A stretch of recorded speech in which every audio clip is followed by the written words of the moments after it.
రాముడు అంటే సహాయం చేసేవాడు. కాని అతను ఒక్కరికే ప్రత్యుపకారం చేయలేకపోయాడు. ఆ వ్యక్తి ఎవరో తెలుసా? అతడే హనుమంతుడు. సీతమ్మను కనుగొన్న తరువాత రాముడు హనుమును బలంగా ఆలింగనం చేసుకుని అన్నాడు, నీ చేసిన ఉపకారం నా శరీరంలో జీర్ణమైపోవుగాక. హనుమా, ఎందుకంటే నీకు సమానంగా ప్రతిఫలం ఇవ్వడం నా వశంలో లేదు. ఇంతగా రాముడు కూడా చెయ్యలేనిది హనుమంతుడు చేశాడు. ఇదే అతడి మహిమ. తరువాత తులసీదాసుగారి జీవితంలో కూడా హనుమ ప్రత్యక్షమయ్యాడు.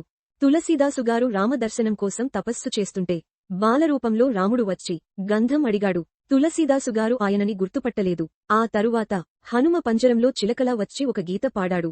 అప్పుడు తెలుసుకున్నారు రాముడు వచ్చిపోయాడని. చివరికి బాలరూపంలో వచ్చిన రాముని కాళ్లమీద పడినప్పుడు రాముడు సాక్షాత్ దర్శనమిచ్చాడు. అన్నాడు, రాయ్ రామచరిత మానస్, ఉత్తర భారతదేశం అంతా నిన్ను స్మరిస్తుంది.